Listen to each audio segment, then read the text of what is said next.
Assalamualaikum warahmatullahi wabarakatuh. Ketemu lagi di channel Syarif Official.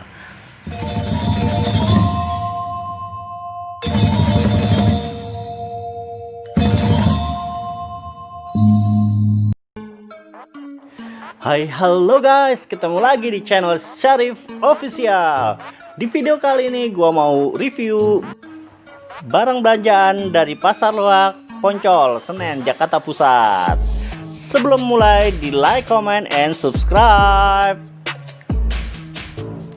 Perkembangan zaman yang semakin modern dan pusat perbelanjaan di Jakarta yang terus bertambah nyatanya tidak membuat lumpuh aktivitas jual beli di Pasar Poncol, Senen, Jakarta Pusat.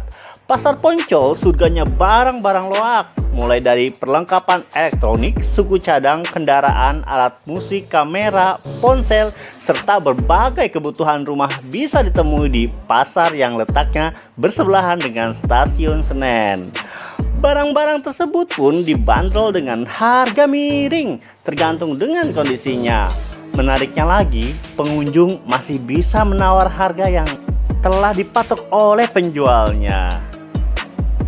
Tidak hanya loakan, pasar ini juga menyediakan berbagai barang baru, mulai dari pakaian, sepatu, dan masih banyak lagi. Bahkan, banyak para pengunjung yang datang ke Pasar Poncol untuk membeli barang-barang antik dengan harga miring. Namun, dahulu Pasar Poncol terkenal kumuh, tak tertata, dan rawan copet. Meski demikian, pasar yang sudah melegenda sejak 1960-an ini menyisakan kenangan sendiri bagi pedagang yang berjualan di sana. Salah satu pedagang sekaligus pengurus di Pasar Poncol, Miki, bercerita bahwa dahulu pasar loak ini tak tertata, bahkan para pedagangnya masing-masing membawa dagangannya dengan dipikul. Para pedagang berjualan dengan atap terpal dan beralasan tanah. Ketika hujan, Pasar Poncol pun terlihat becek dan kumuh. Hanya segelintir pedagang yang mampu membeli kios dagang saat itu. Malahan kios-kiosnya pun yang jelek-jelek gitu dari triplek. Tidak bagus lah pokoknya, ujar Miki saat ditemui di Pasar Poncol, Senen, Jakarta Pusat. Dulu Poncol sarang copet, kawasan Poncol pun dikenal dengan copetnya. Menurut Miki, dahulu pasar ini diketahui sebagai tempat copet beraksi. Ia mengatakan copet-copet itu berkumpul di depan Pasar Poncol untuk mengincar para pengunjung. Setelah berhasil mencopet pengunjung, biasanya pencopet itu langsung menjual dompet tersebut di toko loak Pasar Poncol. Bahkan pernah waktu itu ada 5 ponsel sama 2 dompet yang saya lihat sedang dijual di pasar ini, kata Miki. Meski rawan copet, pembeli di Pasar Poncol pada era 1960-an tetap ramai. Bahkan pengunjungnya harus berdesak-desakan untuk memilih barang incarannya. Miki mengatakan dahulu dalam sehari ia sendiri pun dapat menghasilkan 2 juta per hari. Sebab pengunjung kala itu silih berganti untuk memborong barang-barang yang dijajakan. Mulai dari orang Jakarta, bahkan pendatang dari luar Jakarta pun berbelanja di Pasar Poncol. Dulu rasanya untuk istirahat aja susah, mau duduk aja kayaknya tidak bisa. Pembeli terus-menerus datang, kata Miki. Kini semua berubah. Pasar Poncol telah ditata dengan baik, langsung dikelola oleh pemerintah Jakarta Pusat. Pemandangan kumuh pun sirna. Miki mengatakan setahun yang lalu atap-atap di Pasar Poncol diperbaiki menggunakan seng-seng yang kuat. Sekarang mah kan udah diaspal, jadi tidak becek lagi. Sudah bagus pokoknya. Kios-kios di kawasan Pasar Poncol ini juga tak tampak kumuh lagi, bahkan sudah seperti layaknya pasar modern pada umumnya. Kini, kata Miki, pasar ini tidak lagi 100% menjual barang-barang loak. Meski demikian, pedagang tetap memasang harga miring. Ada juga barang-barang baru yang dijual di pasar ini. Bagian depan barang baru, sementara yang di belakang barang-barang loak, kata Miki. Miki mengatakan saat ini copet yang ada di kawasan Pasar Poncol pun sudah lebih berkurang. Soalnya sekarang udah banyak yang dagang dan yang memantau juga. Jadi kalau ada copet pasti ketahuan, terus diteriakin, biasanya langsung habis diamuk di sini, ujar Miki. Meski begitu, Miki mengaku bahwa pembeli di pasar Poncol semakin sedikit setiap hari. Miki pun merasakan hal itu. Pembeli yang datang ke toko bajunya itu bisa dihitung jari setiap harinya. Biasanya yang datang ke tokonya 10 hingga 20 orang. Kini yang datang ke tokonya hanya 4 bahkan 3 paling sedikit. Keuntungannya per hari pun berkurang jika dihitung dari zaman kejayaannya. Sekarang kadang bisa 4 orang yang beli, paling untung 400.000 per hari, kata Miki. Miki mengatakan berkurangnya pembeli di pasar Poncol bisa jadi karena zaman telah berubah. Proses jual beli menjadi serba online.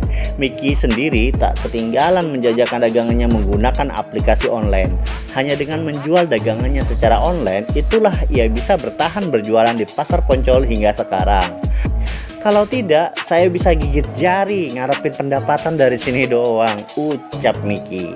Itulah sedikit cerita di pasar Poncol dari zaman ke zaman. Mari kita mulai untuk review belanjaan di pasar Poncol. Sebelum mulai, jangan lupa di like, comment, and subscribe. Gue mau review, tadi gue belanja di pasar Poncol Senen. Itu gue beli sepatu Converse. Ya, ini sepatu Converse ya. Ini premium, asli buatan Vietnam ya. Ini premium. Nah, kalian pasti nggak nyangka ini harganya berapa. Lihat dulu ya dalamnya. Ini ada gambarnya. Gue tertarik dari ini doang sih. Pertamanya gue ngeliat, ih lucu ya, ada ininya, ada gambar-gambar gini ya tuh. Ini gambar apa sih gue nggak tahu deh, ini kayak Nemo gitu ya kan. Nah, terus di sini juga ada gambar gini ya, samping-sampingnya. Nah, ada kayak tanda-tanda silang gitu.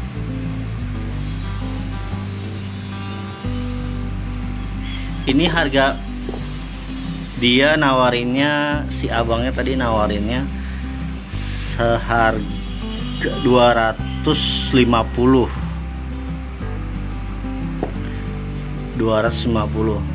dan tadi gua tawar 100.000, dia nggak ngasih ya kan. Ya udahlah, gua jatuhin lagi deh 150 dah bang, kalau nggak mau ya udah gua nggak jadi ambil. Nah, si abangnya juga mikir-mikir dah tuh. Hah? Nah, akhirnya gue beli ini dengan harga 150.000. Si abangnya ya udah dah, nggak apa-apa dah, buat panglaris kata dia gitu deh. Akhirnya gue beli, gue bawa. Lumayan, guys. Recommended banget dah, pokoknya di sana barangnya bener deh. Ini asli loh, barangnya lo asli loh. Berat banget. Ya, semoga kalian bisa nemuin barang yang kalian inginkan di sana. Di sana tuh banyak banget barang-barang apa aja ada, dari lampu LED, spare part, apalah pokoknya banyak banget dah. Gue juga bingung gue mau beli apaan di sana, dan akhirnya gue nemu di sini, nemu ini deh, nemu sepatu. Ya kan? Oke. Sekian review dari saya. Jangan lupa di like, comment, and subscribe. Wassalamualaikum warahmatullahi wabarakatuh.